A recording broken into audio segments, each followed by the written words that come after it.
Give me a moment to get settled. Forgive me for being a little behind schedule, but it's like that sometimes. Take a few moments. Let me get myself centered.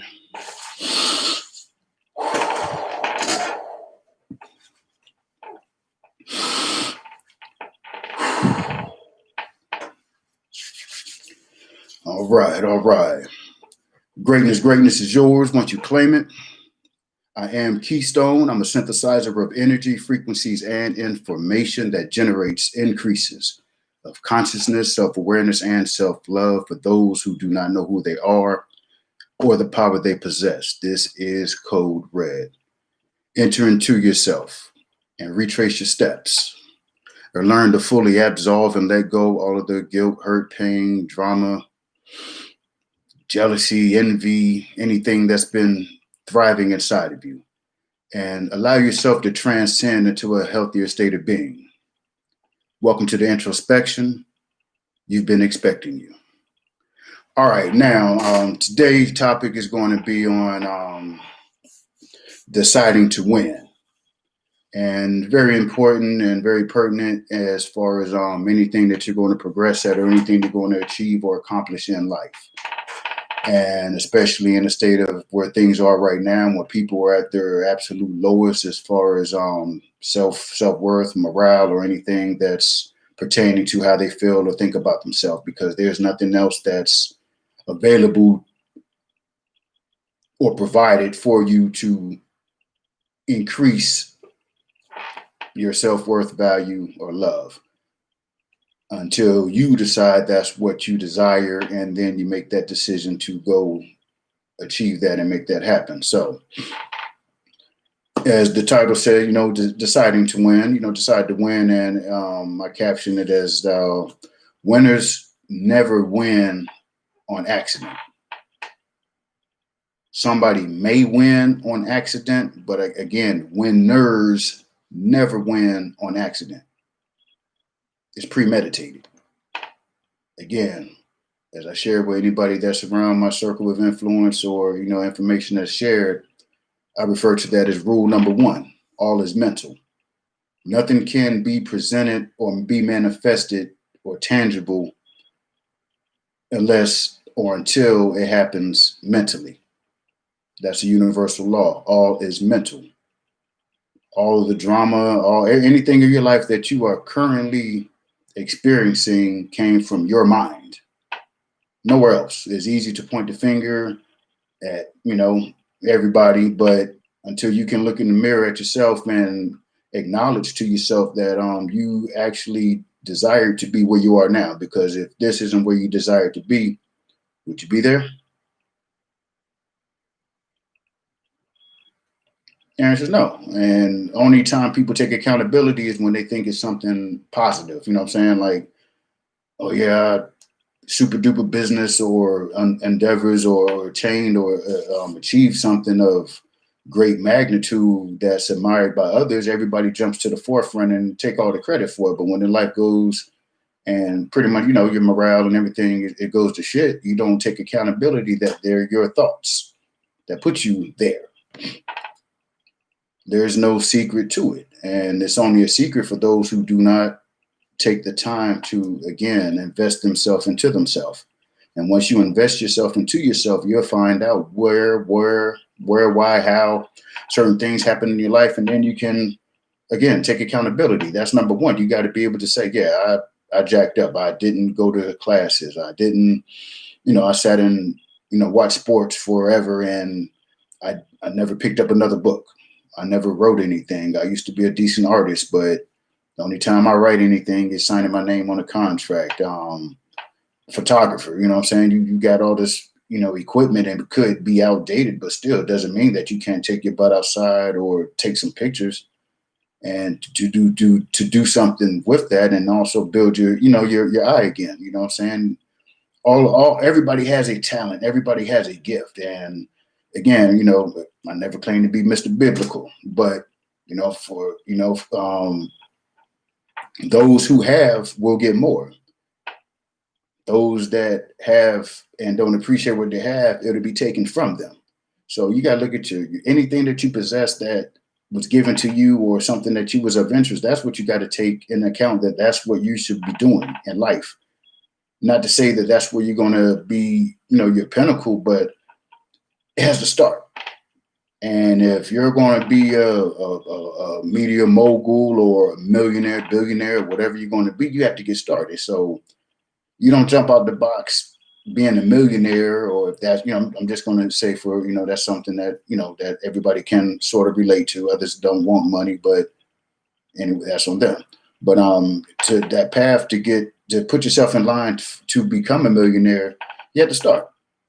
You know what I'm saying? Unless you're endowed through your family, many people, myself, I'm not born a millionaire. Collectively, throughout my whole family, we may have a million. But that's just the actuality and reality that I accepted. And by me desiring to attain what I desired to attain, I had to start. And you can only start once you make a decision. You have to choose that's what you want to do. Then after you choose it, then you have to put it into action. So it's different components to get to that. But number one, you have to decide. Number one, you have to acknowledge it. That's number one within yourself. You have to acknowledge what you desire. You have to tell yourself, write it down, maybe even share it with people. But be careful. Don't share too much with people, because what it is people, again, we're trained to be efficient killers. Efficient, highly efficient, specialized forces to that degree of how we kill each other's dreams and each other's spirit and others. I mean, and then let alone what we do to ourselves. That's just a fact. You can accept it or reject it. I don't give a damn, but this is something that needs to be said and something that needs to be heard, and you need to take this in. Once you acknowledge to yourself what you desire, then within that, you also have to acknowledge. So by acknowledging that what you desire, if it's not what you currently have, then that means that where you currently are is not where you want to be. What you currently have is not what you desire to have. So by acknowledging that, that means that there's time, space, continuum. There's space in between that to get to that, what you desire, if that is what you desire. Like I said, acknowledge it to yourself. Then once you say it and speak it into existence, write it down, the universe begins to move with you. Again, as I shared before, the universe, when you speak out loud, you're a creator. That's what a God is. God uses word to create. Can't tell me any different. You can tell yourself something different, but that'll be on you. So by you speaking into existence what you desire, the universe is stitching it for you. It's creating it, and it's waiting for you to complete the process of yourself to get what you desire. If you never complete that process of becoming that person that will be able to handle and manage what you desire, that's going to be sitting for somebody else. And somebody else is just going to come along and swipe it because you created it. You know what I'm saying? Your thoughts. I ask people, how many orphans do you have out there? How many times have you spoke something into existence and never went to go discover it? There are plenty of us. I've done plenty of that. But again, I made a decision not to do that anymore. You could do the same. You should do the same. It's highly, highly recommended. Again, if you feel that you are where you are in life, outstanding. That's superb. Stay at it. But if you can look at yourself and acknowledge that, you can do better. You deserve better. And you just haven't done it, then this is where it starts. You have to begin it. If you're going to win, you have to start to win.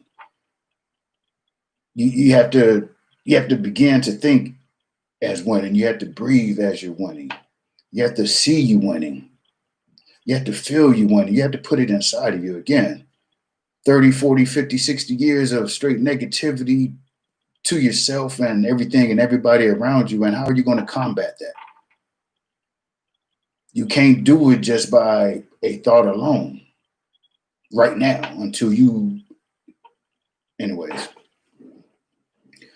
it doesn't happen like that. There are many things that have to happen. Many things have to be done, revamped. Just it's endless. But again, to simplify the process, you have to begin. You have to begin, and again, you begin by acknowledging that you are not where you are. I'm never saying that you hate yourself or so look down on yourself. Don't judge yourself. But what is actually what it is, acknowledge that. You have to acknowledge that you are not where you desire to be. You desire to be somewhere else, and you can't get to be that somewhere else until you do the work. You have to do the work. You know what I'm saying? You can pop pills and somebody write a prescription, or you take this powder and do this, and shit is futile, man. It doesn't work. You can't change you from the outside. You have to go inside. So if you're one that believes that you're just going to wonderfully, just by happenstance, stumble upon a better version of yourself or a better situation for yourself, and by not doing anything, by keeping it real and staying true to who you are, you got to look at how do you, by saying that, staying true to who you are, that means that you are what you are right now. So you're saying that there's no reason to improve or adjust to do or be better. That's what you're telling yourself. So again, your subconscious is the open receptacle, lack of a better way to state it. Anything that you consume goes in there unfiltered. It doesn't know if it's a lie, if it's the truth, if anything, it just takes it. And again, that's in your programming. So the more that you tell yourself that you're keeping it real and this is what it is and I'm this and that, that's in you. That's your being. That becomes you. Again, that is your default. Your subconscious mind is your default. Like I said, we walk around conscious maybe 10% of the day, using 10% of our mind, and compared to a brain, whatever size your brain is, using a little sliver of it, and the rest is, you don't really, honestly, until somebody expresses or shares that information with you, you have no idea about it. You just hear it in reference in conversations or something. Oh, the subconscious is this and that, but you don't know what that shit is. Oh, okay. Okay, subconscious, but whatever that is. So that's where it starts. You have to acknowledge it. You have to, again, be able to look at yourself, love yourself enough to say, this shit ain't right. I'm not where I need to be. I'm not where I should be. And you're watching others progress in life. That's because they've done what's being shared with you right now. In any endeavor, anything, everything, it starts mentally first. Nothing. Look at your world. Look around. Look left, right, up, down. Even shit, you're looking at a computer or your phone. Somebody had to think of that. It wasn't something growing on a tree or in an open field. Oh, cell phones? Or come on now. Everything has to start somewhere, and it all starts in the mental. So if you want to be a winner, if you want to win on purpose, then you have to make that decision. You have to make the decision. Then you have to find out or discover, encounter, experiment, or whatever on your process on how or what you need to do to get whatever you attain. So number one, your self-love and self-worth. You have to be able to look at yourself and say, yeah, life, I feel life didn't treat me right. Yeah, definitely things can be totally different in my life right now, but within me saying that, I need to acknowledge that by me doing certain things, that put me in a position to where these are now my options. Again, when I say go inside yourself and retrace your steps, go back. I'm not saying go back to stay there. Go back to that point where you can literally say, damn, I made a decision to go to the beach that day. It was 98 degrees outside. The homie came and scooped me up, said, we're going to go to the beach and kick it. I didn't go to class, and that was the last class that I can miss. Now I have to drop that course as a, whatever, drop without a, get credit or whatever, and they already have your money. So from that day forward, now Okay, that's one class. And so a couple weeks later, a couple days later, the same scenario happens. Damn, now it's 92. So instead of going to the beach, we're going to the mountains, or we're going to do something else. So once you removed yourself from that position of, you was in school, that was what your focus was, and that's where you was going. Now you have to deal with, okay, now you had to drop them courses. So now you don't advance the next year. And like I said, your money's already gone. So now that puts you behind the ball. So now you're thinking, well, damn, shit, I ain't go to school. So sure, I gotta go hustle, or go get a job, or go do something else. So now, with you hustling or getting a job, whatever happens, and now 20, 30 years later, you're at a point in your life where you are right now, you have to be able to go back and say, damn, if I would have told them I'll come kick it after I go to the beach, I'll come to the beach after I go to class, or I got to write this paper, or whatever it is. That's what you have to go back to. Now that you didn't go to class, now you're dependent on the government. Now you're dependent on them for this and that. And so when they say they're going to put restrictions and clamps on you because they're providing it for you, they can make the rules. And if you're relying on them to the benefits that they're providing for you, what are you complaining about? Again, you have to go back inside of yourself and go back to that day where you decided not to go to class. Go back to that day and then say, damn, here's a chain of events that happened after that. Then by you going back, you think, but well, if I did go to class, boom, I would have got my degree, or whatever it's going to be. And I'm using school just as something that's understandable and personal for myself. I wanted to go to the beach, I wanted to go kick it. And so that was what was most important in my mind. So like I said, any scenario, I'm sure people can, type down below, even talk to themselves and acknowledge within themselves. When you go back and go to when what seemed like a harmless decision, which, the impact was whatever, but I got plenty of time. I'll go back and do that. But don't realize that when you remove yourself from something, it's hard to get back in it again. Whatever progress you make and you stop it and do something else, you got to realize that it takes damn near triple to quadruple the amount of energy and effort just to get back to that point. Just to get back to the point where you left off. You got to exert far more energy to get to that point than it took for you to originally get to that point. How many times in life have you done that? Have you had something and was working on something, but for whatever reason, be it your reason or a reason that you want to pin on somebody else, how many times have you stopped something and then went to something else, and then when you went back to go do it, it didn't come as easily? It was like, but it's just that you're not familiar. Your muscle memory, your neurons aren't firing again. They have to reconnect and build that strong connection again, get back to firing. But right before you get to that point, you stop. You stop the progress, you put a big halt on it, and you go from there. And again, you have to be able to go back and retrace your steps and go back. And if it is something that is out of your control, understandable. But a decision has to be made whether you're going to be a victor or a victim. That's something you have, that's within yourself. I could speak in front of this camera all day, and I'm only speaking from my experience, what I had to do. I had to move myself from victimhood to victoriousness, be a victor, grand champion.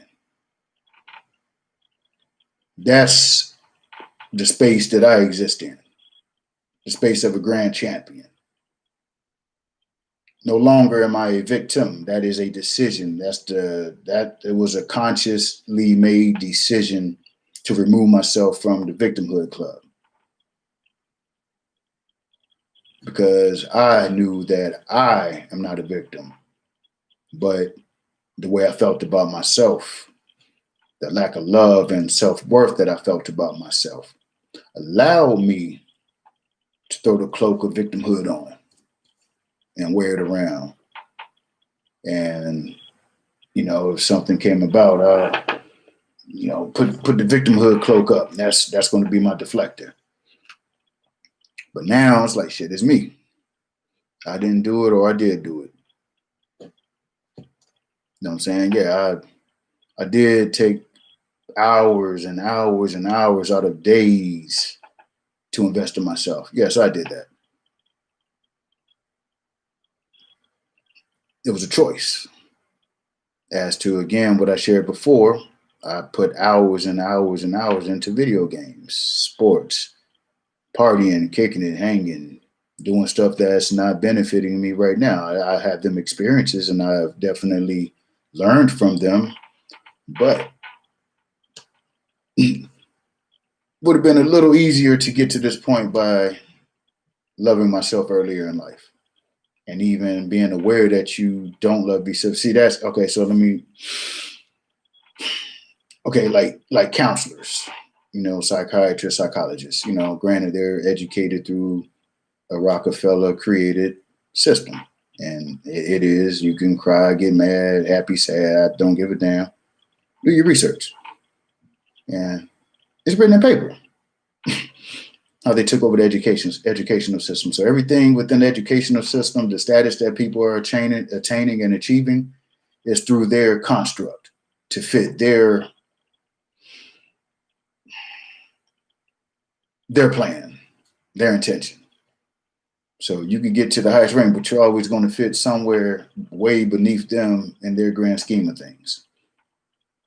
So with you know what I'm saying, with the so I could go land on somebody's couch. So what it is that it's about everything in this universe is about energy. Information is energy. Your voice is energy. Your thoughts are energy. Your actions are energy. Everything is energy. Everything's in motion. Even something seems still, it's in motion. I shared with my nephew, a mailbox, sitting on the side of the road, for one of the postal carriers to drive up and drop it in and hit the flag or whatever they do. I don't even know if they do the flag anymore. But when I was younger, that was, to let people know that anyway, so I, talking to him about energy. So I asked him, find something, I told him everything is in motion. And even if it seems still, it's in motion. So we're riding and he picks out that mailbox and said that mailbox is still, oh yeah, that's still, it's wood and that's metal. But I said, nah, what it is, you can't see what's going on inside of it because that wood is deteriorating. It's breaking down. Same thing with the metal. Everything's going to return back to its original form. That aluminum or whatever that metal was did come from the earth. And once it did, rust gets a hold of it, it's going to break down the composition of it. And once it goes back in the ground, it's going to be something else. And that doesn't happen like that.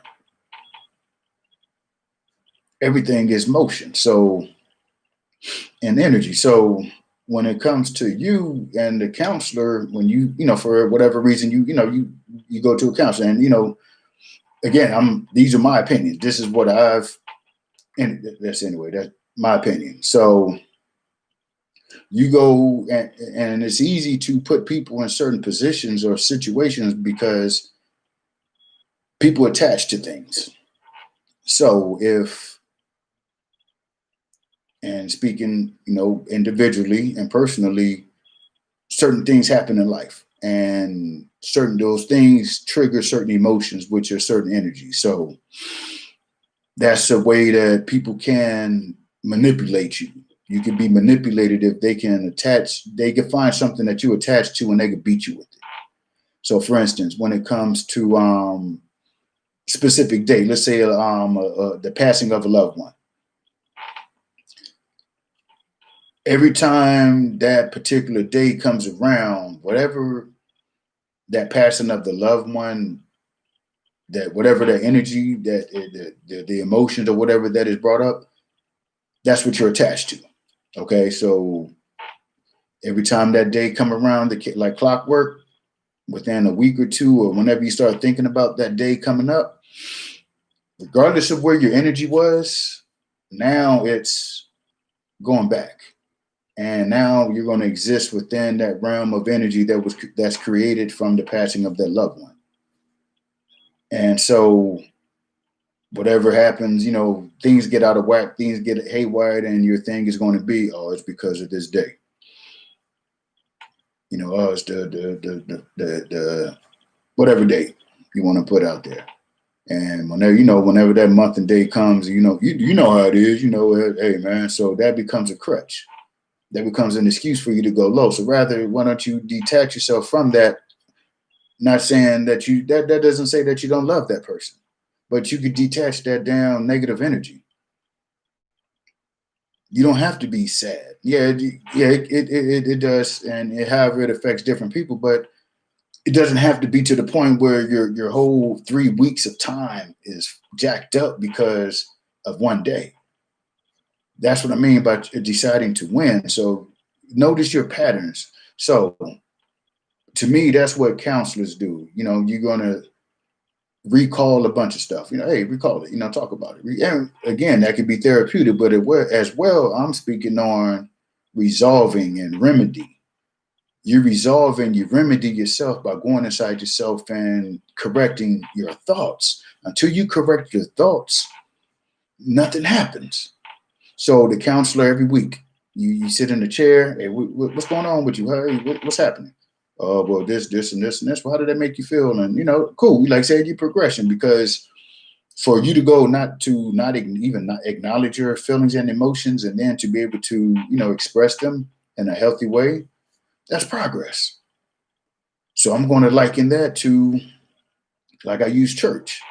You know what I'm saying? You want your spirituality, you know what I'm saying? You want to learn about yourself, you want things to shift within your life. But if you use church as the only manner for you to grow and progress within yourself spiritually, mentally, emotionally, financially, anything that you want to improve in, the church is not the only way. The church is a way to get to where you want to go. Again, you go to church, you're limited as what you're able to access as far as the quality of your information, because your information is given to you upon somebody standing in front of you, deciphering whatever information or whatever. There's somebody in front of you handing out information to you, which is cool. You take that information and do what you will, but the major majority of the people are going to take that and hold it near and dear. They're not going to open it up for themselves and see how they feel about it. Can they come up to a different interpretation? Can that mean something different to them? Again, everything's open for interpretation, and you interpret it by what's in your mind, your perspective. Your perspective comes from your experiences. You know what I'm saying? Anything in your life, that's what your perspective is based on. And if you never improve anything in your life, your perspective is a shithole. That's what it ends up being until you grow. That's the truth. So going back to the counselor, like I said, it's a beautiful thing, that you can begin to communicate. But the secret of counseling, it doesn't work until you decide it works.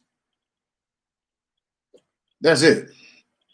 Nothing happens until you decide it to happen. So you'll never stop doing that same silly shit that you be doing every day, all day, until you decide not to do it anymore.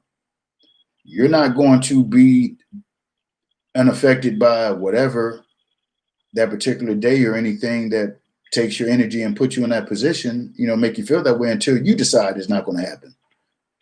So what it is, we go around like tumbleweeds in the Wild West. Wherever the wind blows, we go.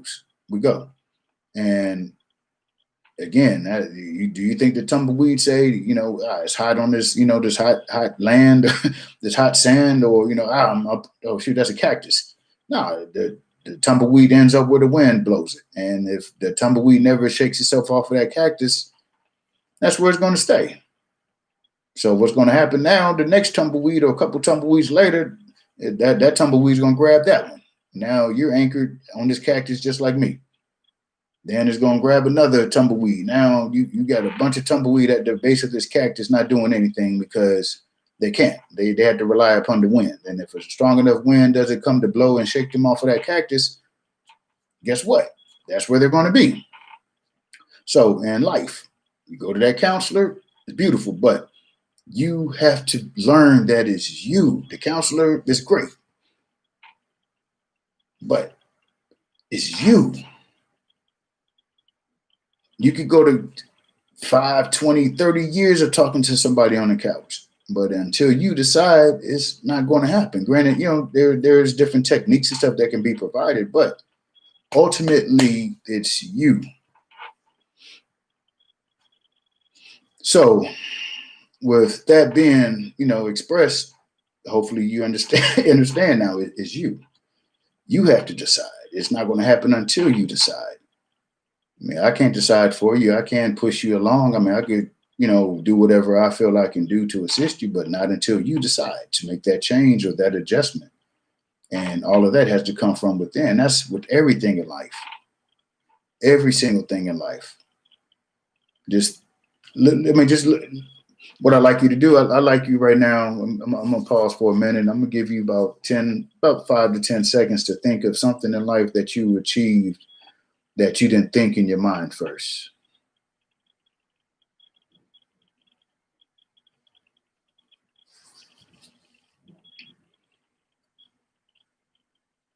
Okay, now if you have something, hey, jot it down below. But yeah, the major majority of everything that anybody achieved, it happened in the mind first. And what I mean by that as well, let me express this, doesn't mean that you're conscious of it all the time. Again, your subconscious runs 90%, 90 to 95% of your day-to-day operations subconsciously, because that's your default programming. So just think of that. If your default program is already in you, how conscious do you have to be and deliberate in your efforts to change or adapt or increase the level of your awareness about your self-conscious? Your subconscious, excuse me. You have to be that much more diligent in your efforts to change and adjust your subconscious. Again, whatever age you are, from the time you came out the womb to where you are now, your subconscious, whether you were conscious that it was going on or not, everything is in your subconscious. Every experience, every smell, every sound, every conversation, every TV program, everything you've ever read. Everything is in your subconscious, and that's what guides you. So the thing is we're trained to not even acknowledge the subconscious, except hearing that in reference to somebody's sentence or conversation. But truly not even understanding that that's where the power is. You're not supposed to be able to know about your subconscious. And if you do know about your subconscious, we're going to explain the subconscious to you. Because if you truly were aware of how powerful the subconscious is, and truly the potential to do amazing things, basically, honestly, the ability to do the things that you paying to see on the movie screen. And if you're a person that believe in anything outside of yourself, you're going to look at me like I'm goofy, and I have no problem with that at all. No issue, because that is simply your opinion. And again, I'm a God, and God is not affected by a mortal man. And a mortal man believes in death, and they believe that there is an end. If we come from the Creator, God, the source, the generator is all gone. Again, one simple truth that was impactful was energy never dies, it transfers. Energy never dies, it transfers. We are energy in flesh. We're a representation of energy. We're the visible, tangible version of energy in the flesh. How many people even know that that's something that is something? I mean, how many are aware of that? Excuse me. Are you aware that your energy, nothing more, nothing less? And what is called spirit is energy. Spirit is given the name spirit because there's nothing else to call it. It's unexplainable. You can't see it, smell it, taste it, or hear it. See it. I mean, anything. It's spirit. It's ether. It's air. Energy. It's light. But we're in the slowest form of energy in this dirt suit. You know what I'm saying? Flesh, your meat. And I mean, just to touch on it, just think about how you operate in the dream world. You operate in the dream world the way that you do because you're not in a lugged down suit of mud or dirt. You're moving with thoughts. You're moving with energy. I mean, just think how fast you travel, from one scene to the other, one scenario to the other. That's all thought.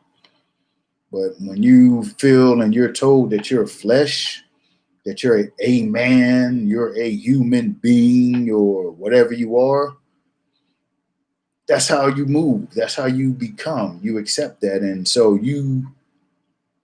it becomes harder. The further along it goes, it becomes harder to accept. So if the information I'm sharing now, and I'm say for myself, again, with math, I used to love math, elementary, middle school. Then when I got to high school, I saw no point in geometry. Again, I'm not going to be walking down the street and I'm not going to look at the shadow casted from a light pole and then want to prove that it's congruent to the angle of the shadow of a fence post.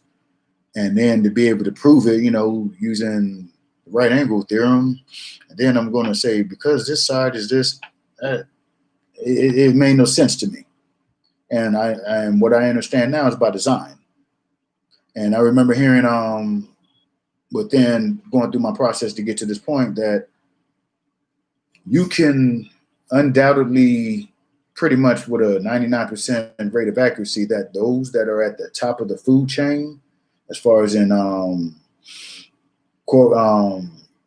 do you call it, the Forbes, whatever ranking system or books or whatever you want to use to how they rank businesses and people, that the top of the food chain took the most math in school or education. And I remember thinking to myself, like, what? But that makes sense. It has to. Those who were at the top of the chain, they took the most math. So within my process and getting that information, didn't know where it was going to tie in or how it was going to tie in, but that was something that was strong, impactful, strong, powerful to me. Someone may hear that and sound like wind, a car driving through the wind.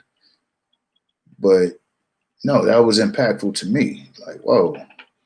So these people, so it's something to this math and these numbers. And, you hear, oh, numbers never lie, and, so on and so forth. So through my process, I discovered that numbers are law.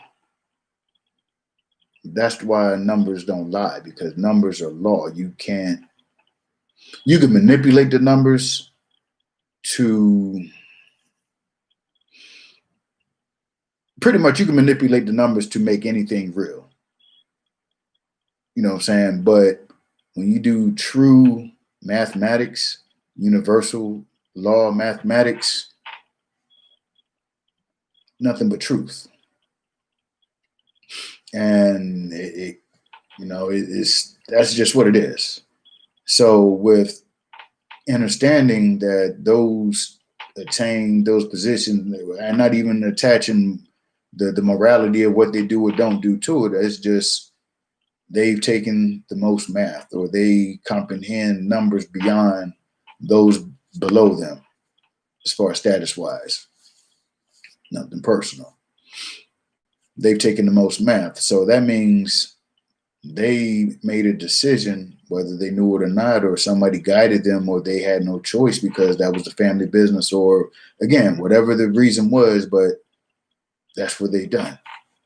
It was a decision. So they worked their asses off. They studied and the math, you know what I'm saying, and got to that point. So those that are not in that position have chose not to be in that position. Not to say that you consciously say, yeah, I don't want to be a boss, but by you making a decision not to improve yourself, you indeed made a decision to not be that.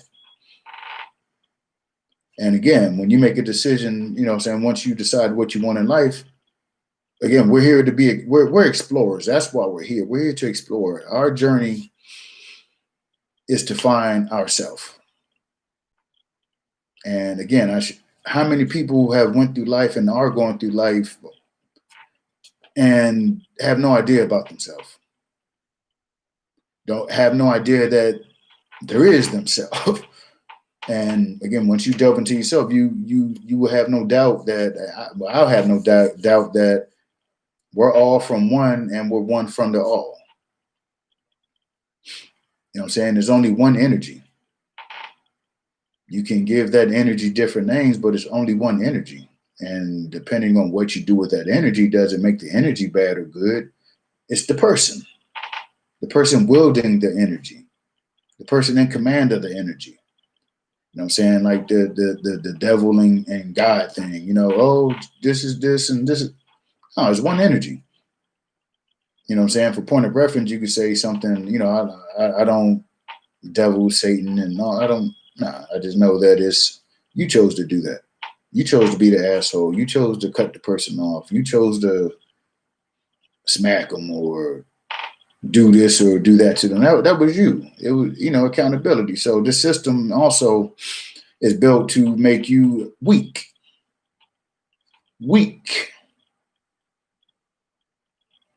You can, they don't, you're conditioned to have an outlet. The whole system is structured for an outlet. You know what I'm saying? So if you accomplish something, if you achieve something, granted, it's nice to give a shout out to who, if you said Jesus did it, Jesus woke you up, Jesus made your eyes open, Jesus made you take the covers off of you, Jesus made you put your feet on the floor, Jesus made you put your slippers on, Jesus made you walk down the stairs, Jesus made you pour water in a cup, Jesus made you drink the water. Now Jesus is nourishing you because now the water is inside you. Now Jesus helping your insides do this and that. Like, come on. At what point do you take accountability for something that you decided to do? If you never decided to drink that water, Jesus ain't gonna come with you with the pitcher and a funnel and make you do what we used to call them things, the beer bong. Force feed you the water. You had to do that. You had to make a decision to get the water poured in the glass and sip it and either put ice in it or lemon or whatever. That was you. You know what I'm saying? I hear people, I got this car by the grace of God. No, your ass got out your damn bed. You got the job or generated the income, the finances, and you got your credit score to that point. You went to the lot and found the vehicle the car that you wanted. Did the paperwork. Your credit score matched. You're generating enough currency that you can make your payments on that car. That's not Jesus. That's you. But the funny thing is whenever there's something positive, you know what I'm saying, is okay. So now you're in the middle. Basically, you're trained to be the middleman in your own damn life. That's what the hell it is. Look at that. Imagine that. Picture that. Absorb that. You're the middleman in your life. Anything good, Jesus and God get the credit, or whatever your deity is. Anything bad goes to Satan and Lucifer and whoever else, or anybody else that you want to label that. So what that means is that anything good in your life isn't because of you. Anything bad in your life is not because of you. That means you're a middleman in your life. Now, how powerful can you be being the middleman of you? How can you be the CEO of your corporation? But you want to go around talking, like a boss, I'm a boss, and give me that's weak. So that means everything that is empowering to you is outside of you. So anything that's within, that's why they created that shit, so you can weaken yourself. Because you don't believe, or you don't know who you are. You don't know the power that you have. So you pass on the good stuff to somebody, Jesus, God, I appreciate it. No, the devil, but it's all you. So by them getting to make you fractionalize yourself, think of that. You're one. But now they made you splice yourself into threes. This third of the good, whatever the good jobs and good energy and good whatever accomplishment achievements, that goes to Jesus and God. This third right here, anything bad and negative, you got the devil and Satan and whoever else you want to label. You know what I'm saying? That's your outlet. And then you got yourself. Now you're going through life not even knowing that it's you.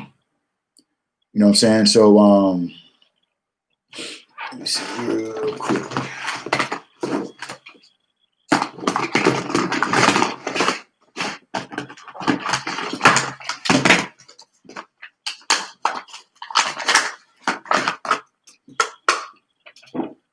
All right, this for the old school people.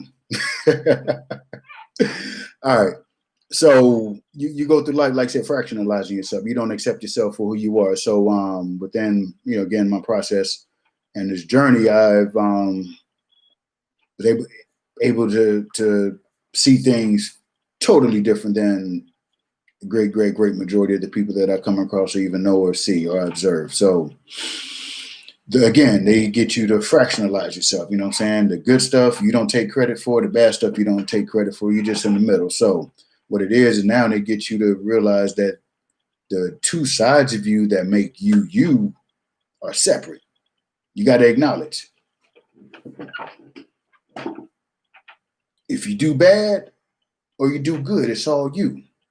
See, just like this battery. You know what I'm saying? You got your positive side and you got your negative side. You see that, right? At your positive side, you got your negative side. Now, would this battery be operating as it's designed to do if it was only a negative side or a positive side?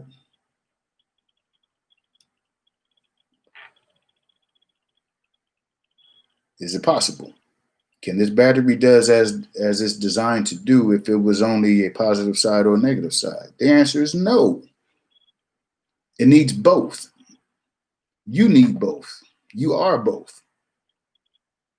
And not until you can embrace your positive side and your negative side and accept that it is you, there's no such damn thing as God or Satan controlling you. It's you, your decisions. And again, it's your default, which is your subconscious. You got to take accountability for what you're putting inside yourself, what you're allowing inside yourself. If you're allowing victimhood and all the stuff that goes with it inside of you, then how do you expect to be a champion or a winner or anything that's not of what you don't desire because you keep putting it in you? Again,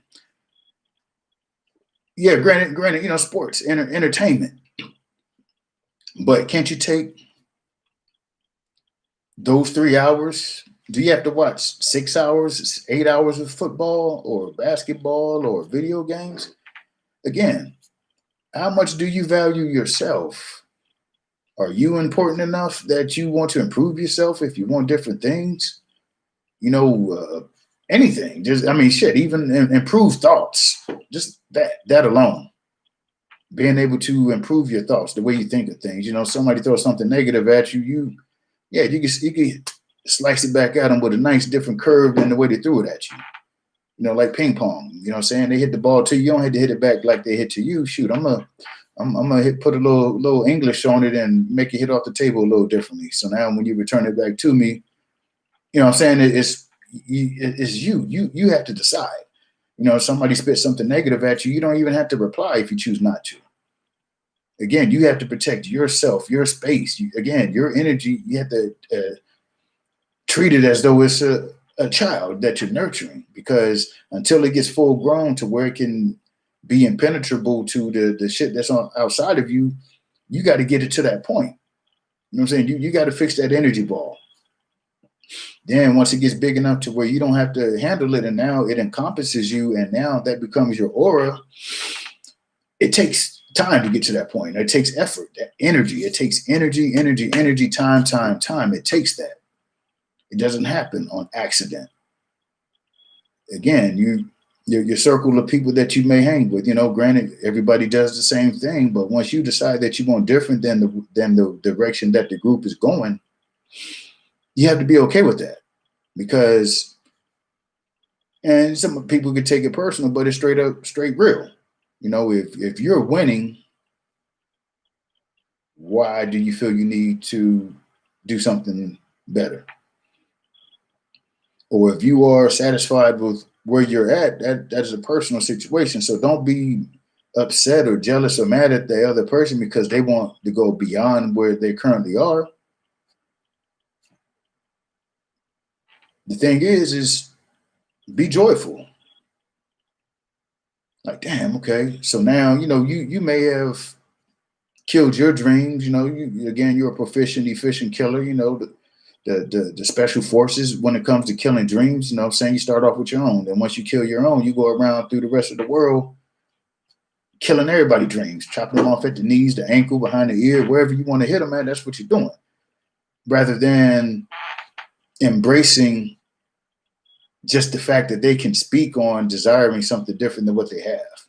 See, once you can show gratitude and compassion, that's how you start to change and build yourself. Because you can't be or show or express what's not in you. You know what I'm saying? And so, yeah, everybody could say something or type something for a couple of seconds, and that's about as much of that compassion or true love they have. Because everything else that they put inside them is the total opposite. Like I said, your shows, your TV, the music, just your activities. I mean, I never claimed to be Mr. Buddha monk, but within me saying that, I'm damn sure closer to being a Buddha monk than where I was. Let that be.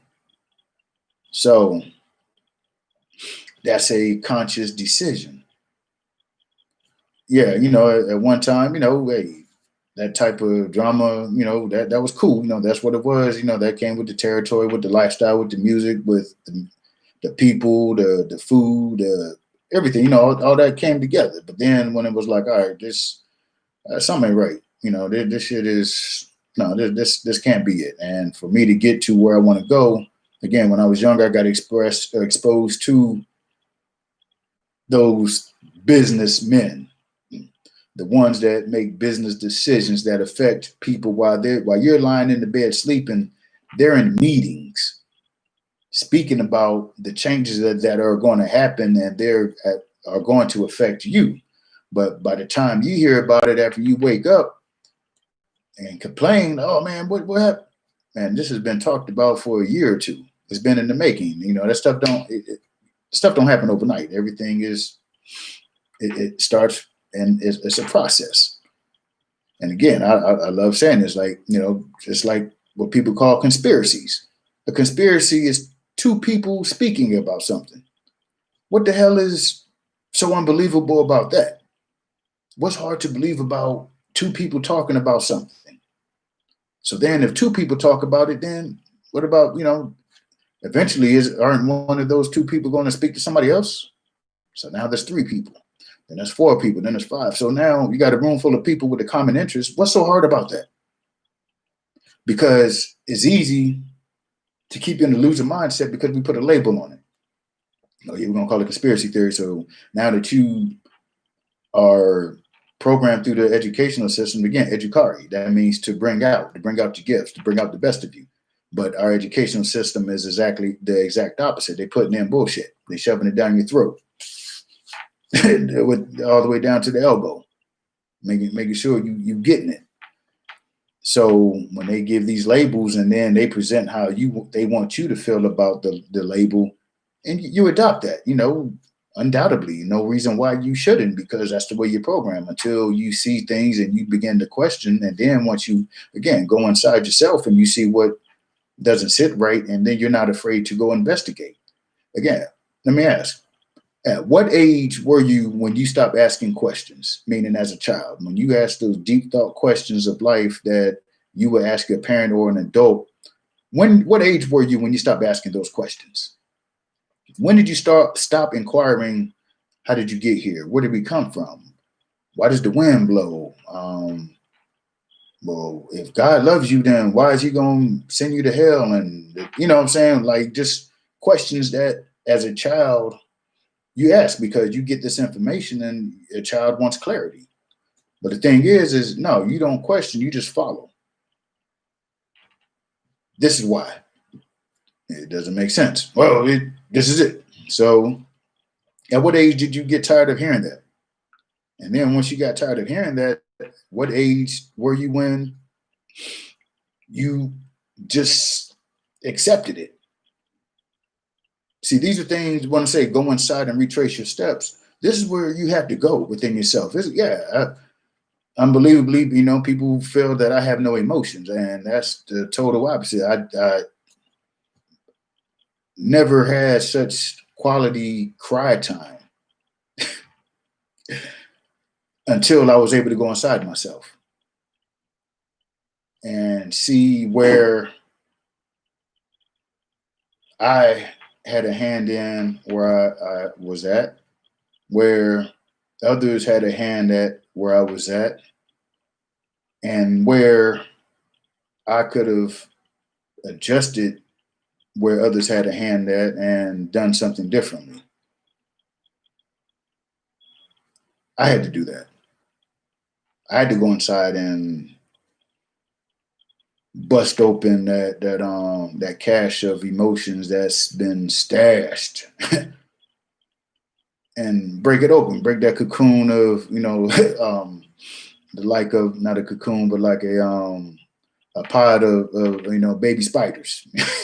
You crack open that pod and that's how it was. You know what I'm saying? It came out, and again, you could say I have no emotions or whatever. That's fine. That's your opinion, which is you're entitled to. But I, yeah, again, I had plenty, plenty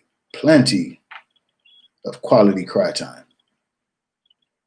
and that's when I knew I was making progress. When I was able to take a thought, not even take a thought, but to allow myself to allow my emotions to do as they wanted, and for me to just be vulnerable. And we grow up learning that vulnerability is a weakness. You know what I'm saying? And when you're young and you don't know any better and everything's physical, and they say it takes a bigger man to walk away, that sounded like the wackest and the sissiest stuff that you could say to somebody. You know what I'm saying? No, walk away. What? No, we're gonna get them up until we don't. You know what I'm saying? We're gonna scrap or whatever we're gonna do. But where I'm at now, definitely, yeah, to be able to elevate yourself as far as your energy. You know what I'm saying? Like, okay, if I engage in this, what's going to be the result? You know what I'm saying? To be able to use foresight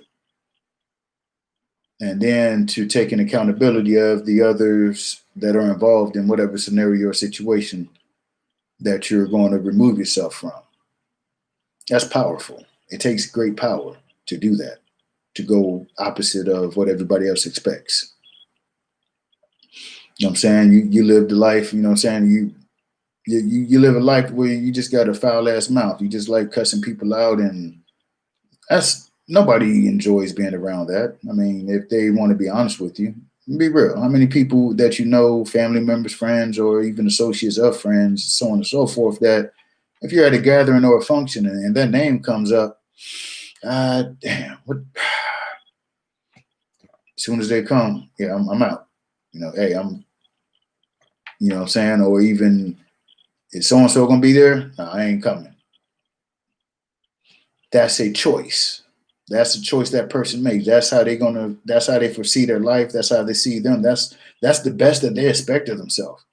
To go around talking shit to people and then daring them to talk shit back so they can talk even bigger shit and be louder. I mean, that's how you feel about yourself. All of that is inside of you. If it wasn't inside of you, then you wouldn't be doing that. You wouldn't. And if you do, again, it's a choice. You may not accept it, but it's a choice. You choose to only be that. That's your only dynamic is shit talking. That's your skill. It's talking shit to people, causing dismay, ruckus, drama. That's you. That's a choice. Now, how others respond or react to that, that is on them and where they're at. Yeah, some people may walk away, but some that walk away it may be time for them to go ahead and pull back them skills. Like, let me see if I still got it. Let me fire some stuff back at them. And that's a choice. And understand it's balance. Okay, so what I've learned is you keep yourself centered. Okay, because if you go to one extreme to the other, you're off balance. And so what I mean by you staying centered is that at one time in my life, if something or somebody pissed me off or I didn't agree to whatever the action or whatever was, that's bothering me for days and weeks and months. Days, weeks, and months. I'm hot. So I'm on the pissed off end of the spectrum. Now, every time I think of that person or that thing or whatever it is, I'm hot. And that just messes up my day. You know what I'm saying? My day is going fine and I'm good to go. But as soon as the thought of that person or the whatever, is now my whole day and everybody that's in my way, you know what I'm saying? They're gonna feel it. So then the same thing with the other end as far as being super duper positive and happy. Because once you're on one end of the spectrum, it's realize how much further of emotional range that you had to go through to get to the other end. And then your life is only on either end of the scale. You're either super happy or you're always pissed off. You're super happy or you're pissed off. You have no in between. So the thing is, life, you balance it. So now, when I get upset, okay, that's what it is. I'm back center. Because I'm not going to allow you to keep me where you are. Again, I'm a God. I'm not affected by mortals. Get back centered. Now, something happens. Happy, excitement. Okay. I acknowledge it, I accept it, and I appreciate it. I bring it back centered. So you could think of lifting weights or squatting or bench pressing. It's all about balance. You center everything. So you center life, and there's 3 points of contact. You have to be the one in the balancing point, the point of balance. So what ends up happening is that if you're swayed by somebody else, that's controlling. So you are somebody that's pissed off easily. That become you're manipulatable. You're able to be manipulated, and it's out of your control because until you can't control you and your minds and your thoughts. Again, if you can't control your mind, believe me, you're voting for people that promise you to control your mind. That's all they're doing.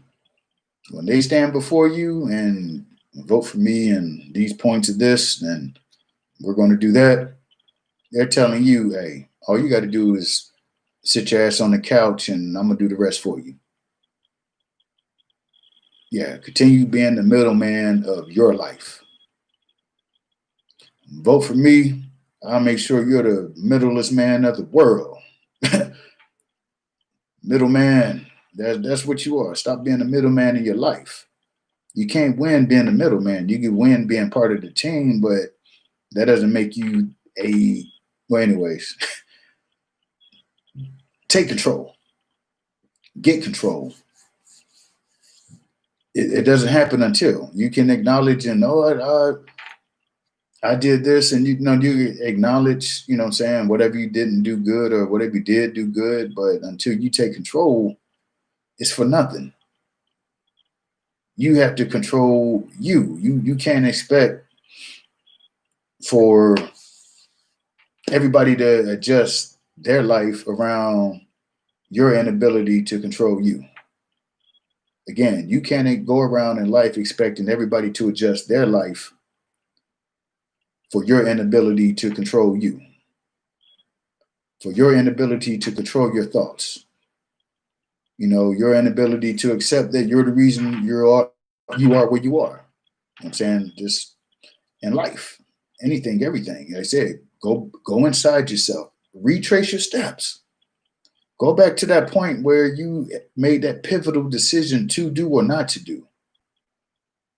Again, go to that point where you did decide to do those extra reps. You know what I'm saying? You like, shit, man, I'm tired. I don't feel good, but shit, I'm gonna go ahead and knock this workout out. And by you doing that, You no longer are able to allow not feeling well to keep you from going to the weight room or jogging or running or doing some form of something or effort, giving effort toward where you desire to be. But if you, man, got a little cough or whatever, so I'm not going to go work out. Now, next time you got a little tingle in your foot, oh man, I ain't gonna go work out, man. My foot tingling. So now, next thing you know, shit, 3 years went by since you've been to the weight room. And again, I'm speaking that personally. At one point in my life, I could never, ever, ever, ever imagine not being in the weight room. Never. If I didn't go to the weight room, I would have thought it would have been, you know what I'm saying? I was on vacation. And then even on vacation, I would have been lifting sand. You know what I'm saying? So it's you. You take control. You had the power. I'm saying you have a problem with anger management. You have to handle that. Again, you could go to a counselor and pay. Actually, I tell you what, you could give me the money, and I know I'll be able to get results far greater than somebody that went through all them years of school to quote unquote whatever. I ain't quote nothing. Whatever for whatever they do. You know what I'm saying? Not knocking the profession, but me myself, that was actually honestly, I knew and felt that was going to be my major. Psychology or psychiatry. And again, when I got to going to school, man, I'm not going to sit in school for 6 to 8 years. I couldn't see it. By the time I graduated high school, I was burnt out in school because at that point I felt that outside of weight training, Spanish, social science, and English, I was good, outside of, a couple of electives, but and wood shop. But outside of that, I felt I was equipped for life. Let me get out here and see what I could do. So with that being said, the educational system is not designed to bring the best out of you. It's to shove that shit in you and suppress you. And you may agree or you don't agree. I don't really care because I'm expressing me, how I feel about it. And again, anything that you get can be used beneficially, but in order to use it to its best, it would be beneficial to have people there to demonstrate or to guide, to give examples of. Like I said, with woodshop, I took woodshop 3 years. Yeah, 3 years from, between middle school to high school. Nobody came and said, "Hey, young brother, by you understanding how to measure, cut wood, do blueprints, be aware of the tools and how they're used and when they're used and safety, you could be one of the baddest damn contractors this city has ever seen. So come on over here, work with me, and I'll teach you the laws or the practices or the principles of contracting or whatever you choose, and you're off." That's education.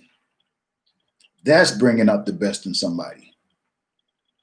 So since that did not happen, woodshop is something that has been in my being. And not until I was in between jobs and needing to make money did opportunity come up to where I recalled on what I learned damn near 20 years before that point.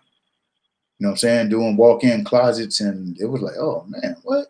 So that's really when I began to like, damn, if somebody would have approached me, what I'm saying, I found out that my neighbor used to be, had a contracting business, but I was young and I was running, doing what I'm doing. He, a couple of days, he'll pay me to help him on the weekend, but that's to help wheelbarrow some, concrete. But that isn't where my mind was. If the conversation would have sparked off, "Hey, you do this? Oh yeah, I do wood. What? Boom, come on, hey, give you something to do on the weekend." So again, that's education. Education is experience, it's life, it's conversation, it's interaction, it's sharing energy, it's involvement.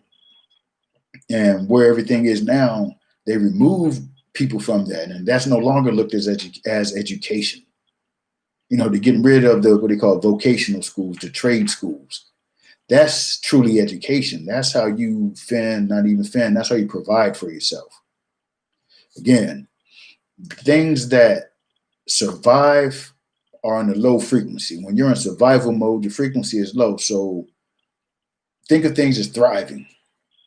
We live in the world of abundance, but you're given a poverty mindset because you don't have these things that the system has created to show you that you're not here.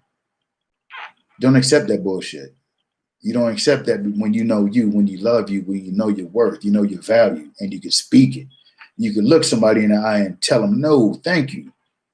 Yeah, I appreciate it, but no, thank you. I don't desire that. I don't want that. Without an excuse. Without quivering. Oh, well, no, thank you. It's all right. I'm good. And to be able to do that, that's the mindset and practices of a winner. When you are afraid to even speak up on your own behalf, that's not a decent practice. You have to find your inner self. You have to go within yourself. Again, pull that out. Go get that education, meaning that experience, that exchange of information, something or somebody or some that's going to bring that out of you. That's where, again, we're explorers. Now I'm gonna go out. I'm not even gonna call it a limb. I'm just gonna jump. Boom, here it is. I can guarantee you that the way this educational system is, again, we're here to be explorers, and the way that they have us programmed on this planet to divide yourself, again, this third goes to Jesus because that's the good stuff you do. This side goes with Satan and devil and whoever else, and you're the middleman in your own life. And again, we're here to be explorers. And the thing that we're exploring, the journey that we're on, is to find ourselves, who we are, to find our purpose. And again, they have us living and going through this life, living vicariously, meaning through somebody else's experience, a third party. So it's never a true education or a true experience. You're experiencing stuff third hand, through third person, watching somebody else or reading somebody else's story. And until you know that that's not how it is, that's how you're going to live your life. Then by the time that you discover that, you're going to be so damn old because you did everything as the program outlined for you. Again, this is reverse engineering destiny, meaning you're going inside yourself by making adjustments to the way that you think, the decisions that you make, the quality of information that you're receiving, because you're going to delve into this information yourself.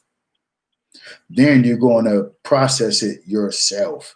And then yourself is going to allow you to choose and decide what's best for yourself based off of the quality of information and research that you invested into yourself. Not until that happens, your destiny is already outlined for you. You're going to go to school, go to job, get a go to military, prison, wherever. You're going to work 30, 40 years, and after that, you're going to be begging for somebody to take care of you, which is the Social Security. And that's what it's going to be. Oh, we're making cuts. So now they're making cuts to the Social Security benefits, and now you have to continue to work. So you thought you were going to retire after 30 or 40 years or whatever. And, after they gave you your plaque and your pen and a certificate, after you gave 40 years of all of the best, your prime years, your prime physical ability. I mean, your prime. You gave 30 to 40 years of your prime you to somebody else's dream. All the while suppressing your dream, never taking time to acknowledge your dream. Number one, acknowledging your dream. And then let alone building yourself to accept that, yeah, you're not supposed to be. Granted, yeah, jobs there, like my man Finkelstein says, you want a job, so we created jobs. So basically meaning you didn't want to do for yourself. You wanted to be lazy, so they created jobs to give you something to do. That's how these people look at you. They look at you as lazy. You know what I'm saying? I mean, just think about it. Out of a lot of things that you could call somebody, but to call and refer to somebody as cattle, goyim, cattle. You know what I'm saying? You're a Gentile. You're Gentile and goyim. I mean, look the words up. And this is how they openly talk about you to your face. Oh, he's a goyim. The goy does this, and they're telling you, and you not even comprehending that. That doesn't mean outstanding. Goy doesn't mean like go on, boy. They're calling you cattle, and that's how they think of you. You're cattle. Anybody just seen cattle, whether you've been a rancher or not, cattle herd it. You know what I'm saying? They're controlled by somebody on the outside with the horse and the whip or whatever they use, and dogs, and they're ushered where they need to go. And you know what I'm saying, the amount of range that they have, granted, to the cow, they feel that they're free. The cow feels he can eat grass here, eat grass there, eat grass there. But if he decides to eat grass over there, oh, believe me, he's gonna be put back in line. No, no, no, no. Get back over there. That's the cattle. And cattle, that's a herd mind. So wherever the herd goes, is where, that's how you're being directed. And again, accountability for yourself. The goy cattle can't take care of itself. That's one true fact. If you know what I'm saying, that cattle can't take care of itself. So they're there to make sure that because the cattle or the sheep or herd minded people, meaning they can't or they don't possess or they're afraid to or don't know how to process on their own, they need somebody to direct them. They need somebody to assist them. Hey, you can't make a decision. We'll make that decision for you. And we already don't, no, ain't no need to think about it. Just, we already thought about it, made a decision on that for you. So you go ahead and handle that. Just go ahead and do, sign off right here and, go ahead and jump in line. What kind of life is that? Aren't you at a point in your life when you're ready to experience your power, even just to potentially go in that direction to find out about yourself? Haven't you got to that point in your life yet? Are you tired of going to that plantation and them telling you what you're going to do, what you can't do? You put in for your vacation and, somebody in your family, something's going on that you definitely want to attend, but they tell you no. So now you can't go have an experience because they need your ass right there to manifest their dream. Think of that. Just how many things and events in life have you missed or missed out on or been late to or just across the board where somebody had your best interest not in their mind. Again, where they had your best interest not in their mind. So meaning you didn't even have your best interest in your mind. And if you are beginning to be conscious of that, or you are already aware of that, then that's a beautiful thing. But now the action has to happen. Again, you can acknowledge it. Once you acknowledge it, you're going to have to be able to state it. Then once you state it, you're going to have action and action and action and discipline, if that's what you desire. Simply stating it and taking a jab step, that ain't going to get you there. You know what I'm saying? You want to get to the hole in basketball, that jab step ain't going to be it. You're going to have to jab step and do something to get to the hole, but that one jab step is not it. You're moving in that direction. That's pump, it's, again, like that pump fake. So you got to stop pump faking and jab stepping yourself. You got to take that damn first step and follow it with the second step, then the third step, then a fourth step, then a fifth step. Needs follow through. And again, winners never win on accident. You can ask anybody that you ever seen in your life that you consider a winner, anybody that you interact with that's considered a winner, or even just watching the winners do winners things, you're going to see they move as gods. They may not acknowledge it as so because they have the fear of religion that tells them that they're not God. But I know that I am of the God, the source, the generator, the creator. So if I'm from that lineage, then why can't I say that? I don't need you to tell me that. Who the hell are you? You don't even know yourself. So how are you going to tell me what I'm not? We don't even know what you are. Let that sink in. How you going to tell me who and what I am when you don't even know you, as to you saying that to anybody else in life? So once you stop passing judgment on people and, like I said, going within, once you know who you are, there's no need to judge anybody else, because you understand everybody, you will be able to accept that everybody's going through life at their pace, their process. If in their life they're not supposed to be free and they feel that they're supposed to be a slave, you have to accept that. Love them no less, be there no less, be there if approach or the opportunity comes about and they inquire or desire to want to do better. They start to begin to witness your winning ways. Be there to provide or assist if that's what is desired.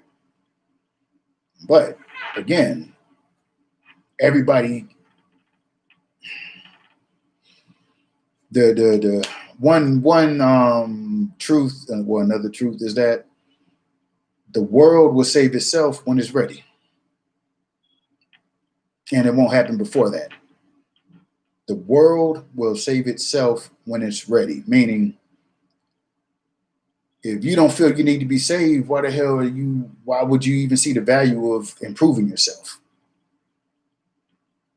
If you don't acknowledge that shit is messed up right now and is heading toward doom, slavery, or whatever, then that's fine.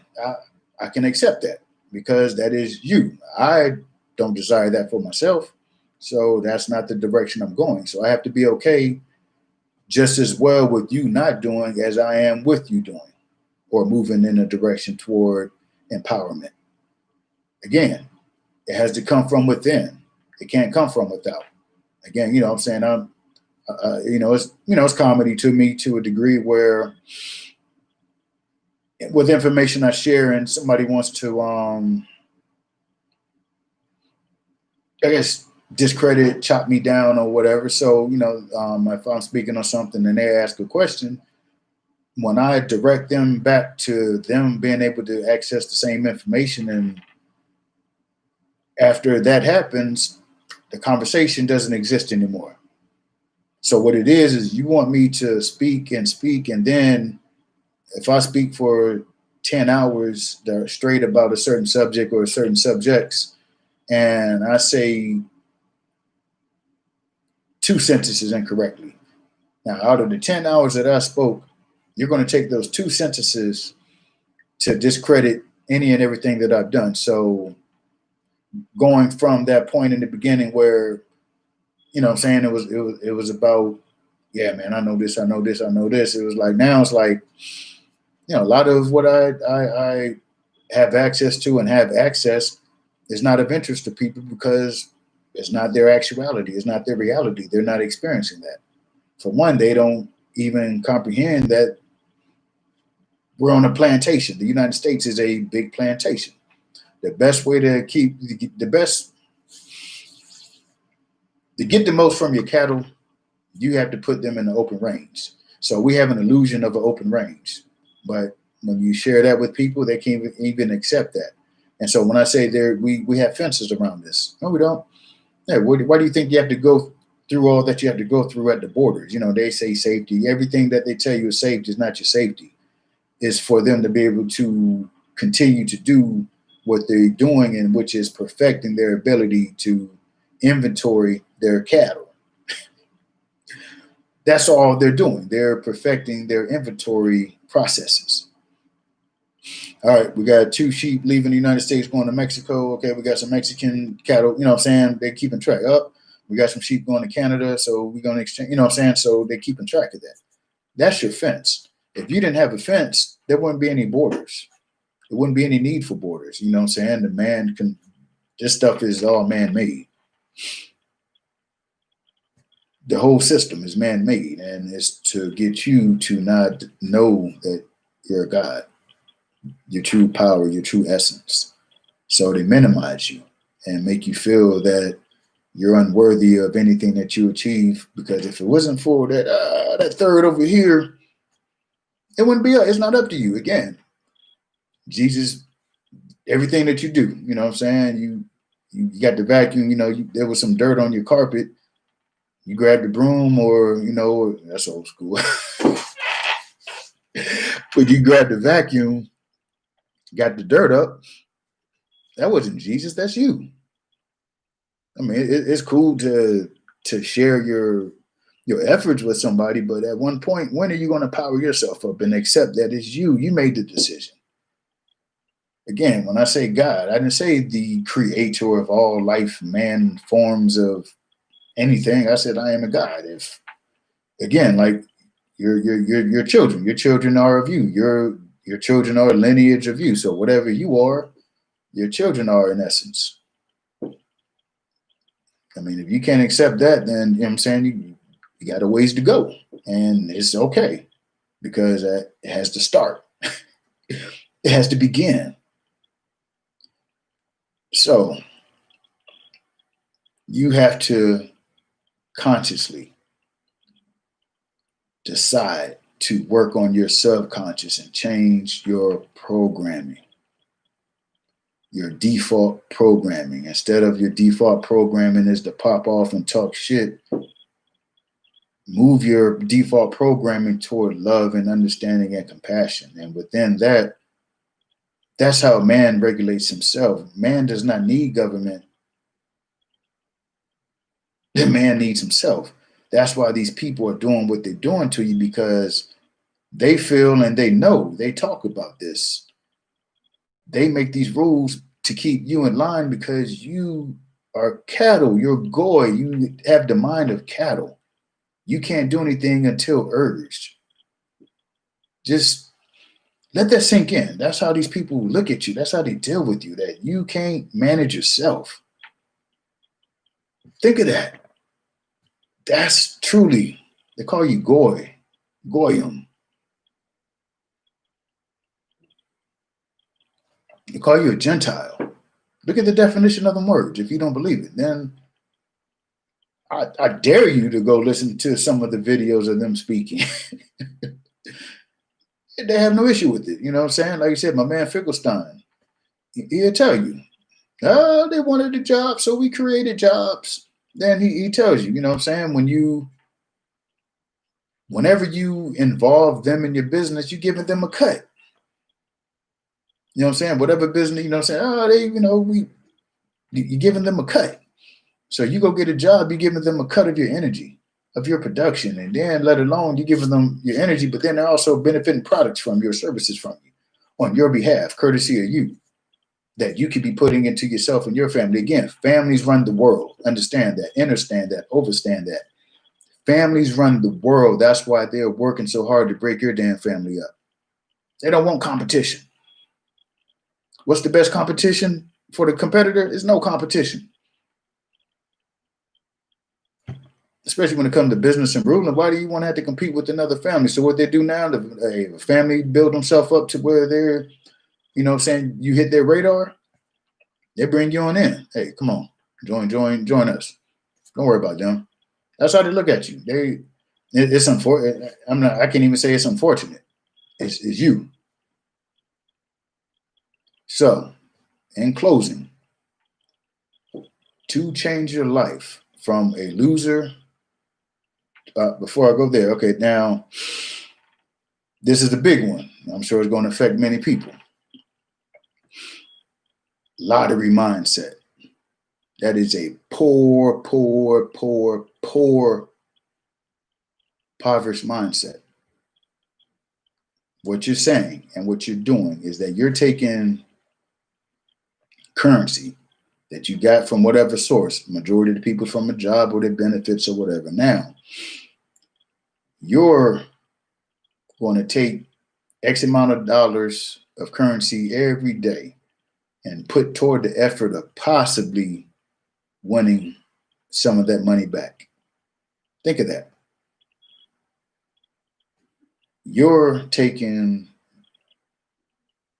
currency and putting it into a pot that one day you may get your number called. And your hope and your dreams are all surrounded by the improbability of you winning or having your magic number drawn. Think of that. From 20 years old to 60 or whatever, every day you're spending between $5 to $75 every single day for the possibility to potentially might hit the winning number. That's a impoverished, poor mindset. So what that is stating is that you would rather, that you feel so low about you and your energy, your efforts, your talents, and your skills, that you would take all of that money, again, from $5 to $10 a day to 75 plus every single day, just to possibly win back some of your money. Like I said, the big one, I've seen enough bullshit with that to know that like I said, I'm not a lottery player myself. I'd rather shoot craps. that way I can interact with my money at least. But yeah, the lottery. You know what I'm saying? You're betting on those numbers. You have more faith in those numbers, the probability of those numbers that you have on that paper to match the numbers of the balls, or however they say they come up with the numbers. That's where you're betting more on the probability of balls matching what's on your paper than what you have inside of you. What the lottery is empty dreams. And if it affects people, that's fine and dandy. It needs to be said, it needs to be heard. That means that you feel so low about yourself, and you, like you said, you just think of that. 10 days of you investing or in lottery, 700, that's $750. But you don't have money to put toward a course or a class or some equipment or to train or to do something that will reap tremendous benefits. One benefit is you knowing your value, your worth, or taking that money and investing in somebody else that has an idea, or just being an investor to do something with that money. Once you pay that money on the lottery ticket and that drawing is done, everybody throws their numbers away. Now, if you were to take that $750 and invest it in something, that means it's something ongoing. It's continuous. Okay, now that's going and building up. So now when you add the other $750, that gives you $1,500. Now you add it onto the effort or the equipment or whatever it is. In 20 days, that's $1,500. Now, if you play the lottery, you know what I'm saying, you may have got, like, I don't even know, like not every other number, any order or something, you may get $600 or $250 or, whatever it is. But like I said, in 20 days, the people that average $75 on lottery, that's $1,500 in less than a month. That's wasted on hopes and dreams of the probability of possibly having these numbers match what's on my paper. How often does that happen? Yeah, some people, oh man, they hit. Okay, so they go on their hot streak. But when you're honest with yourself and you sit your ass down and you look at a damn calendar or take your piece of paper or even get your calculator and crunch them numbers. Crunch some numbers. And if you don't feel that you can be better off by putting that money into yourself, you got to start somewhere and start now. Again, okay, so in closing, just start the process of improvement. Make that decision to be a winner. Acknowledge it, say it, and begin the actions. To whatever degree, that depends on you. You know what I'm saying? So, a quote from Earl Nightingale says, about basically just talking, I'm not even going to quote, but I'm just going to paraphrase, about success. You know what I'm saying? They say that when you see that person in their car, the clothes and the flash or whatever, the results of whatever they've done, you look at that person and you call them a success. That's not true. The success happened before the representation or the materialization or tangible proof of the success, meaning the success began when they made that decision. Then they put in the work. What you're looking at is the result of them being successful in deciding to do something different. I am Keystone. I am a synthesizer of energy, frequencies, and information that generates increases of consciousness, self-awareness, and self-love for those who do not know who they are or the power they possess. This is Code Red. Thank you for sharing your time. Enjoy your day.